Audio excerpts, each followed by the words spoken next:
राधा वल्लभ श्री हरिवंश। ये कहानी जैसा बीज वैसा फल नामक पुस्तक से ली गई है, जिसका शीर्षक है जीव की मृत्यु तथा नरक की गति। क्योंकि ये कहानी बहुत ही लंबी है, इसलिए इसे भागों में प्रस्तुत किया जाएगा। आज प्रथम भाग है।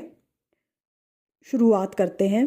जैमिनी ने पूछा, श्रेष्ठ पक्षियों, प्राणियों की उत्पत्ति और लय कहाँ होते हैं? इस विषय में मुझे संदेह है। मेरे प्रश्न के अनुसार आप लोग इसका समाधान करें। जीव कैसे जन्म लेता है, कैसे मरता है और किस प्रकार गर्भ में पीड़ा सहकर माता के उदर में निवास करता है? फिर गर्भ से बाहर निकलने पर वह किस प्रकार बुद्धि को प्राप्त होता है और मृत्युकाल में किस तरह चैतन्य स्वरूप के द्वारा शरीर से विलग होता है? सभी प्राणी मृत्यु के पश्चात पुण्य और पाप दोनों का फल भोगते हैं, किंतु वे पुण्य और पाप किस प्रकार अपना फल देते हैं? ये सारी बातें मुझे बताइए, जिससे मेरा सब संदेह दूर हो जाए। पक्षी बोले, महर्षि, आपने हम लोगों पर बहुत बड़े प्रश्न का भार रख दिया। इसकी कहीं तुलना नहीं है। महाभाग, इस विषय में एक प्राचीन वृत्तांत सुनिए। पूर्व काल में एक परम बुद्धिमान भृगुवंशी ब्राह्मण थे। उनके सुमति नाम का एक पुत्र था। वह बड़ा ही शांत और जड़ रूप में रहने वाला था। उपनयन संस्कार हो जाने के बाद उस बालक से उसके पिता ने कहा, सुमते, तुम सभी वेदों को क्रमशः आद्योपांत पढ़ो, गुरु की सेवा में लगे रहो और भिक्षा के अन्न का भोजन किया करो। इस प्रकार ब्रह्मचर्य की अवधि पूरी करके गृहस्थाश्रम में प्रवेश करो और वहाँ उत्तम उत्तम यज्ञों का अनुष्ठान करके अपने मन के अनुरूप संतान उत्पन्न करो। तदनंतर वन की शरण लो और वानप्रस्थ के नियमों का पालन करने के पश्चात परिग्रह रहित सर्व स्वत्यागी सन्यासी हो जाओ। ऐसा करने से तुम्हें उस ब्रह्म की प्राप्ति होगी जहाँ जाकर तुम शोक से मुक्त हो जाओगे। इस प्रकार अनेकों बार कहने पर भी सुमति जड़ होने के कारण कुछ भी नहीं बोलता था। पिता भी स्नेहवश बारंबार अनेक प्रकार से ये बातें उसके सामने रखते थे। उन्होंने पुत्र प्रेम के कारण मीठी वाणी में अनेक बार उसे लोभ दिखाया। इस प्रकार उनके बार बार कहने पर एक दिन सुमति ने हंसकर कहा, पिताजी, आप बार बार उपदेश दे रहे हैं, उसका मैंने बहुत बार अभ्यास किया है। इसी प्रकार दूसरे दूसरे शास्त्रों और भांति भांति की शिल्प कलाओं का भी सेवन किया है। इस समय मुझे अपने 10,000 से भी अधिक जन्म स्मरण हो आए हैं। खेद, संतोष, क्षय, वृद्धि और उदय का भी मैंने बहुत अनुभव किया है। शत्रु, मित्र और पत्नी के संयोग वियोग भी मुझे देखने को मिले हैं। अनेक प्रकार के माता पिता के दर्शन भी हुए हैं। मैंने हजारों बार सुख और दुख भोगे हैं। कितनी स्त्रियों के विष्ठा और मूत्र से भरे हुए गर्भ में निवास किया है। सहस्रों प्रकार के रोगों की भयानक पीड़ाएं सहन की है। गर्भावस्था में मैंने जो अनेकों प्रकार के दुख भोगे हैं, बचपन, जवानी और बुढ़ापे में भी जो क्लेश सहन किए हैं, वे सब मुझे याद आ रहे हैं। ब्राह्मण, क्षत्रिय, वैश्य और शूद्रों की योनि में, फिर पशु, मृग, कीट और पक्षियों की योनि में तथा राजसेवकों एवं युद्ध में पराक्रम दिखाने वाले राजाओं के घरों में भी मेरे कई बार जन्म हो चुके हैं। इसी तरह अब की बार आपके घर में भी मैंने जन्म लिया है। मैं बहुत बार मनुष्यों का भृत्य, दास, स्वामी, ईश्वर और दरिद्र रह चुका हूँ। दूसरों ने मुझे और मैंने दूसरों को अनेक बार दान दिए हैं। पिता, माता, सुहृद, भाई और स्त्री इत्यादि के कारण कई बार संतुष्ट हुआ हूँ और कई बार दीन हो होकर रोते हुए मुझे आंसुओं से मुंह धोना पड़ा है। पिताजी, यूं ही इस संसार चक्र में भटकते हुए मैंने अब वह ज्ञान प्राप्त किया है जो मोक्ष की प्राप्ति कराने वाला है। उस ज्ञान को प्राप्त कर लेने पर अब यह ऋक्, यजु और साम वेदोक्त समस्त क्रियाकलाप गुणशून्य दिखाई देने के कारण मुझे अच्छा नहीं लगता। अतः जब ज्ञान प्राप्त हो गया, तब वेदों से मुझे क्या प्रयोजन है? अब तो मैं गुरु विज्ञान से परितृप्त, निरीह एवं सदात्मा हूँ। अतः 6 प्रकार के भाव विकार, जन्म, सत्ता, वृद्धि, परिणाम, क्षय और नाश, दुख, सुख, हर्ष, राग तथा संपूर्ण गुणों से वर्जित उस परम पद रूप ब्रह्म को प्राप्त होऊंगा। पिताजी, जो राग, हर्ष, भय, उद्वेग, क्रोध, अमर्ष और वृद्धावस्था में व्याप्त है तथा कुत्ते, मृग आदि की योनि में बांधने वाले सैकड़ों बंधनों से युक्त है, उस दुख की परंपरा का परित्याग करके अब मैं चला जाऊंगा। पुत्र की यह बात सुनकर महाभाग पिता का हृदय प्रसन्नता से भर गया। उन्होंने हर्ष और विस्मय से गदगद वाणी में अपने पुत्र से कहा, बेटा, तुम क्या कहते हो? तुम्हें कहाँ से ज्ञान प्राप्त हो गया? पहले तुम में जड़ता क्यों थी और इस समय ज्ञान कहाँ से जाग उठा? क्या यह मुनियों का अथवा देवताओं के दिए हुए शाप का विकार था, जिससे पहले तुम्हारा ज्ञान छिप गया था और इस समय पुनः प्रकट हो गया? मैं यह सारा रहस्य सुनना चाहता हूँ। इसके लिए मेरे मन में बड़ा कौतूहल है। बेटा, तुम पर पहले जो कुछ बीत चुका वह सब मुझे बताओ। पुत्र ने कहा, पिताजी, मेरा जो यह सुख और दुख देने वाला पूर्व वृत्तांत है उसे सुनिए। इस जन्म के पहले पूर्व जन्म में मैं जो कुछ था वह सब बताता हूँ। पूर्व काल में मैं परमात्मा के ध्यान में मन लगाने वाला एक ब्राह्मण था। आत्मविद्या के विचार में मैं पराकाष्ठा को पहुंचा हुआ था। मैं सदा योग साधन में संलग्न रहता था। निरंतर अभ्यास में लगने, सत्पुरुषों का संग करने, अपने स्वभाव से ही विचार परायण होने, तत्त्वम असि आदि महावाक्यों के विचारने और तत्पदार्थ के शोधन करने आदि के कारण उस परमात्म तत्व में मेरी परम गति हो गई थी। फिर मैं शिष्यों के संदेह का निवारण करने वाला आचार्य बन गया। फिर बहुत समय के पश्चात मैं एकांत सेवी हो गया, किंतु दैवात अज्ञान से सद्भाव का नाश हो जाने के कारण प्रमाद में पड़कर मेरी मृत्यु हो गई। तथापि मृत्यु काल से लेकर अब तक मेरी स्मरण शक्ति का लोप नहीं हुआ है। मेरे जन्मों के जितने वर्ष बीत गए उन सब की स्मृति हो आई है। पिताजी, उस पूर्व जन्म के अभ्यास से ही जितेंद्रिय होकर अब मैं फिर वैसा ही यत्न करूंगा जिससे भविष्य में फिर मेरा जन्म ना हो। मैंने जो दूसरों को ज्ञान दिया है उसी का यह फल है कि मुझे पूर्व जन्म की बातों का स्मरण हो रहा है। केवल त्रयी धर्म कर्मकांड का सहारा लेने वाले मनुष्यों को इसकी प्राप्ति नहीं होती। अतः मैं इस प्रथम आश्रम से ही संन्यास धर्म का आश्रय ले एकांत सेवी हो आत्मा के उद्धार के लिए यत्न करूंगा।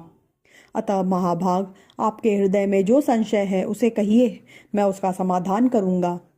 इतनी सी सेवा से भी आपकी प्रसन्नता का संपादन करके मैं पिता के ऋण से मुक्त हो सकूंगा। पक्षी कहते हैं, तब पुत्र की बात पर श्रद्धा करते हुए पिता ने उससे वही बात पूछी जो आपने अभी संसार में जन्म ग्रहण करने के संबंध में हम लोगों से पूछी। पुत्र ने कहा, पिताजी, जिस प्रकार मैंने तत्व का बारंबार अनुभव किया है उसे बतलाता हूँ, सुनिए। यह क्षणभंगुर संसार चक्र प्रवाह रूप से अजर है, निरंतर चलते रहने वाला है, कभी स्थिर नहीं रहता। तात, आपकी आज्ञा से मैं मृत्यु काल से लेकर अब तक की सब बातों का वर्णन करता हूँ। शरीर में जो गर्मी या पित्त है वह तीव्र वायु से प्रेरित होकर जब अत्यंत कुपित हो जाता है उस समय बिना ईंधन के ही उद्दीप्त हुई अग्नि की भांति बढ़कर मर्म स्थानों को विदीर्ण कर देता है। तत्पश्चात उदान नामक वायु ऊपर की ओर उठता है और खाए पिए हुए अन्न को, जल को नीचे की ओर जाने से रोक देता है। उस आपत्ति की अवस्था में उसी को प्रसन्नता रहती है जिसके पहले जल, अन्न एवं रस का दान किया है। जिस पुरुष ने श्रद्धा से पवित्र किए हुए अंतःकरण के द्वारा पहले अन्नदान किया है वह उस रुग्णावस्था में अन्न के बिना भी तृप्ति का लाभ करता है। जिसने कभी मिथ्या भाषण नहीं किया, दो प्रेमियों के पारस्परिक प्रेम में बाधा नहीं डाली तथा जो आस्तिक और श्रद्धालु है वह सुखपूर्वक मृत्यु को प्राप्त होता है। जो देवता और ब्राह्मणों की पूजा में संलग्न रहते, किसी की निंदा नहीं करते तथा सात्विक, उदार और लज्जाशील होते हैं, ऐसे मनुष्यों को मृत्यु के समय कष्ट नहीं होता। जो कामना से, क्रोध से अथवा द्वेष के कारण धर्म का त्याग नहीं करता, शास्त्रोक्त आज्ञा का पालन करने वाला तथा सौम्य होता है, उसकी मृत्यु भी सुख से होती है। जिन्होंने कभी जल का दान नहीं किया है, उन मनुष्यों को मृत्यु काल उपस्थित होने पर अधिक जलन होती है तथा अन्नदान न करने वालों को उस समय भूख का भारी कष्ट भोगना पड़ता है। जो लोग जाड़े के दिनों में लकड़ी दान करते हैं वे ताप पर विजय पाते हैं तथा जो किसी भी जीव को उद्वेग नहीं पहुंचाते वे मृत्यु काल में प्राणघातिनी वेदना का अनुभव नहीं करते। मोह और अज्ञान फैलाने वाले लोग महान भय को प्राप्त होते हैं। नीच मनुष्य तीव्र वेदनाओं से पीड़ित होते रहते हैं। जो झूठी गवाही देते, झूठ बोलते, बुरी बातों का उपदेश देते और वेदों की निंदा करते हैं, वे सब लोग मूर्छाग्रस्त होकर मृत्यु को प्राप्त होते हैं। ऐसे लोगों की मृत्यु के समय यमराज के दुष्ट दूत हाथों में हथौड़ी एवं मुदगर लिए आते हैं। वे भयंकर होते हैं और उनकी देह से दुर्गंध निकलती रहती है। उन यमदूतों पर दृष्टि पड़ते ही मनुष्य कांप उठता है और भ्राता, माता तथा पुत्रों का नाम लेकर बारंबार चिल्लाने लगता है। उस समय उसकी वाणी स्पष्ट समझ में नहीं आती। एक ही शब्द, एक ही आवाज़ सी जान पड़ती है और उसका मुख सूख जाता है। उसकी सांस ऊपर को उठने लगती है। दृष्टि की शक्ति भी नष्ट हो जाती है। फिर वह अत्यंत वेदना से पीड़ित होकर उस शरीर को छोड़ देता है और वायु के सहारे चलता हुआ वैसे ही दूसरे शरीर को धारण कर लेता है, जो रूप, रंग और अवस्था में पहले शरीर के समान ही होता है। वह शरीर माता पिता के गर्भ में उत्पन्न नहीं, कर्मजनित होता है और यातना भोगने के लिए ही मिलता है। तदनंतर यमराज के दूत शीघ्र ही उसे दारुण पाशों से बांध लेते हैं और डंडी की मार से व्याकुल करते हुए दक्षिण दिशा की ओर खींच ले जाते हैं। उस मार्ग पर कहीं तो कुश जमे होते हैं, कहीं कांटे फैले होते हैं, कहीं बाम्बी की मिट्टियां जमी होती हैं, कहीं लोहे की कीलें गड़ी होती हैं और कहीं पथरीली भूमि होने के कारण वह पथ अत्यंत कठोर जान पड़ता है। कहीं जलती हुई आग की लपटें मिलती हैं तो कहीं सैकड़ों गड्ढों के कारण वह मार्ग अत्यंत दुर्गम प्रतीत होता है। कहीं सूर्य इतने तपते हैं कि उस राह से जाने वाला जीव उनकी किरणों से जलने लगता है। ऐसे पथ से यमराज के दूत उसे घसीट कर लेके जाते हैं। वे दूत घोर शब्द करने के कारण अत्यंत भयंकर जान पड़ते हैं। जिस समय वे जीव को घसीट कर ले जाते हैं, सैकड़ों गीदड़ियां जुटकर उसके शरीर को नोच नोच कर खाने लगती है। पापी जीव ऐसे ही भयंकर मार्ग से यमलोक की यात्रा करते हैं।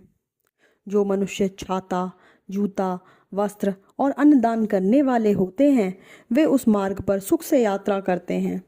इस प्रकार अनेक प्रकार के कष्ट भोगता हुआ पाप पीड़ित जीव विवश होकर 12 दिनों में धर्मराज के नगर तक पहुंचाया जाता है। उसके यातनामय शरीर के जलाए जाने पर जीव स्वयं भी अत्यंत दाह का अनुभव करता है। उसी प्रकार मारे और काटे जाने पर भी उसे अत्यंत भयंकर वेदना होती है। अधिक देर तक जल में भिगोए जाने के कारण भी जीव को भारी दुख उठाना पड़ता है। इस प्रकार दूसरे शरीर को प्राप्त होने पर भी उसे अपने कर्मों के फलस्वरूप कष्ट भोगने पड़ते हैं। उसके भाई बंधु जो तिल और जल की अंजलि देते हैं तथा पिंडदान करते हैं, वही उस मार्ग पर जाते समय उसे खाने को मिलता है। भाई बंधु यदि अशौच के भीतर तेल लगावे और उपटन मलवावे तो उसी से जीव का पोषण किया जाता है, अर्थात वह मैल ही उसे खानी पड़ती है। अतः ये वस्तुएं वर्जित हैं। इसी प्रकार बांधवगढ़ जो कुछ खाते पीते हैं वह मृतक जीव को मिलता है, अतः उन्हें भोजन की शुद्धि पर भी ध्यान रखना चाहिए। यदि भाई बंधु भूमि पर शयन करे तो उससे जीव को कष्ट नहीं होता, और यदि वे उसके निमित्त दान करें तो उससे मृत जीव को बड़ी तृप्ति होती है। यमदूत जब उसे साथ लेकर जाते हैं तो वह 12 दिनों तक अपने घर की ओर देखता रहता है। उस समय पृथ्वी पर उसके निमित्त जो जल और पिंड दिए जाते हैं उन्हीं का वह उपभोग करता है। मृत्यु से 12 दिन बीतने के पश्चात यमपुरी की ओर खींच कर ले जाया जाने वाला जीव अपने सामने यमराज के नगर को देखता है, जो बड़ा ही भयानक है। उस नगर में पहुंचने पर उसे मृत्यु, काल और अंतक आदि के बीच में बैठे हुए यमराज का दर्शन होता है। जो कज्जल राशि के समान काले हैं और अत्यंत क्रोध से लाल दिखाई आंखें किए रहते हैं। दाढ़ों के कारण उनका मुख बड़ा विकराल दिखलाई पड़ता है। टेढ़ी भौहों से युक्त उनकी आकृति बड़ी भयंकर है। वे कुरूप, भीषण और टेढ़े मेढ़े सैकड़ों रोगों से घिरे रहते हैं। उनकी भुजाएं विशाल हैं। उनके एक हाथ में यमदंड और दूसरे में पाश है। देखने में वे बड़े भयानक प्रतीत होते हैं। पापी जीव उन्हीं की बताई हुई शुभ अशुभ गति को प्राप्त होता है। झूठी गवाही देने और झूठ बोलने वाला मनुष्य रौरव नरक में जाता है। अब मैं रौरव नरक का स्वरूप बतलाता हूँ, आप ध्यान देकर उसे सुने। रौरव नरक की लंबाई चौड़ाई 2000 योजन की है। वह एक गड्ढे के रूप में है जिसकी गहराई घुटनों तक की है। वह नरक अत्यंत दुस्तर है। उसमें भूमि के बराबर तक अंगार राशि बिछी रहती है। उसके भीतर की भूमि दहकते हुए अंगारों से बहुत तपी होती है। सारा नरक तीव्र वेग से प्रज्वलित होता रहता है। उसी के भीतर यमराज के दूत पापी मनुष्य को डाल देते हैं। वह धधकती हुई आग में जलने लगता है तो इधर उधर दौड़ता है, किंतु पग पग पर उसका पैर जल भुनकर राख होता रहता है। वह दिन रात में कभी एक बार पैर उठाने और रखने में समर्थ होता है। इस प्रकार सहस्रों योजन पार करने पर वह उससे छुटकारा पाता है। फिर दूसरे पापों की शुद्धि के लिए उसे वैसे ही अन्य नरकों में जाना पड़ता है। इस प्रकार सब नरकों में यातना भोग कर निकलने के बाद पापी जीव तिर्यक योनि में जन्म लेता है। क्रमशः कीड़े मकोड़े, पतंग, हिंसक जीव, मच्छर, हाथी, वृक्ष आदि, गौ, अश्व तथा अन्यान दुखदायिनी पाप योनियों में जन्म धारण करने के पश्चात वह मनुष्य योनि में आता है। उसमें भी वह कुरूप, कुबड़ा, नाटा और चांडाल आदि होता है। फिर अवशिष्ट पाप और पुण्य से युक्त हो वह क्रमशः ऊंचे चढ़ने वाली योनियों में जन्म लेता तथा इंद्र आदि के रूप में उत्पन्न होता है। इस प्रकार पाप करने वाले जीव नरकों में नीचे गिरते हैं। अब पुण्यात्मा जिस प्रकार यात्रा करते हैं उसको सुनिए। वे पुण्यात्मा मनुष्य धर्मराज की बताई हुई पुण्यमयी गति को प्राप्त होते हैं। उनके साथ गंधर्व गीत गाते चलते हैं, अप्सराएं नृत्य करती रहती हैं तथा वे भांति भांति के दिव्य आभूषणों से सुशोभित हो सुंदर विमानों पर बैठकर यात्रा करते हैं।